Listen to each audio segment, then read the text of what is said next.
নমস্কার বন্ধুরা, আমি শ্রাবণী। আমি চলে এসেছি আরও একটি রেসিপি নিয়ে। চলো রেসিপিটি তাহলে একবার দেখে নিই। আজকের রেসিপি ব্রোকলি দিয়ে একটি রান্না। আজকে আমি যে রান্নাটা করব সেটা ব্রোকলি, গাজর ও বিনস দিয়ে বানাবো। এই রান্নাটা ভাত, রুটি সবার সাথেই খাওয়া যাবে। ভিডিওটা পুরোটা দেখার অনুরোধ রইল। আজকের রেসিপিটি বানানোর জন্য ব্রোকলি নিয়েছি।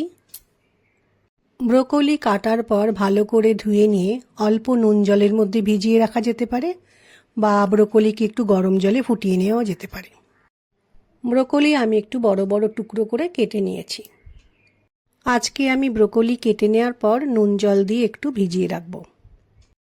গাজর ও বিনস একটু বড় বড় টুকরো করে কেটে নিয়েছি।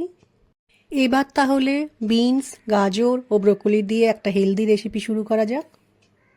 রান্নার শুরুতে একটি ননস্টিক কড়াইয়ে সাদা তেল দিয়ে দিলাম। এই রান্নাটা যদি বাচ্চাদের কথা ভেবে বানানো যায়, সেখানে কিন্তু বাটার দিয়েও বানানো যেতে পারে। তেলটা ভালোভাবে গরম হয়ে গেছে। 1 চামচ গোটা পোস্ত ফোড়নে দিলাম, কাঁচা লঙ্কা ফোড়নে দিলাম। ফোড়নটাকে একটু সময় ভাজতে হবে, যেন পোস্ত দানাগুলো লাল লাল হয়ে সুন্দরভাবে ভাজা হয়ে যায়। পোস্তটা খুব ভালোভাবে ভাজা হয়ে গেছে। এই সময় কেটে রাখা বিনস দিলাম, গাজরও দিয়ে দিলাম কড়াইয়ের মধ্যে। গাজর ও বিনস তেলের মধ্যে ভালো করে নাড়াচাড়া করে কিছুটা সময় ভেজে নিতে হবে। বিনস ও গাজর একটু ভাজা হয়ে গেলে কড়াইয়ের ওপর ঢাকা দিয়ে একটু সময় রান্নাটা করে নেব। মিনিট 4 পর ঢাকাটা সরিয়ে রাখলাম। কড়াইয়ের ওপর থেকে ঢাকাটা সরিয়ে নিয়ে আরও একবার বিনস গাজরকে খুব ভালো করে মিশিয়ে দিলাম। এই সময় কিন্তু বিনস গাজর হাফ সেদ্ধ হয়ে গেছিল।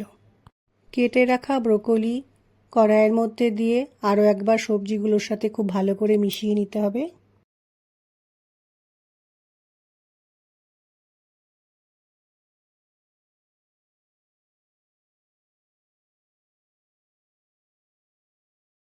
ব্রোকলি দিয়ে সমস্ত সবজির সাথে ভালো করে মিশিয়ে নেওয়ার পর মিনিট 2 রান্নাটা করে নিয়েছি।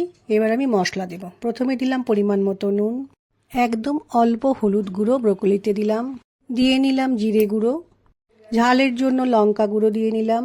সমস্ত মশলাকে ভালো করে আরও একবার মিশিয়ে নিয়ে একটু সময় রান্নাটা করে নেব।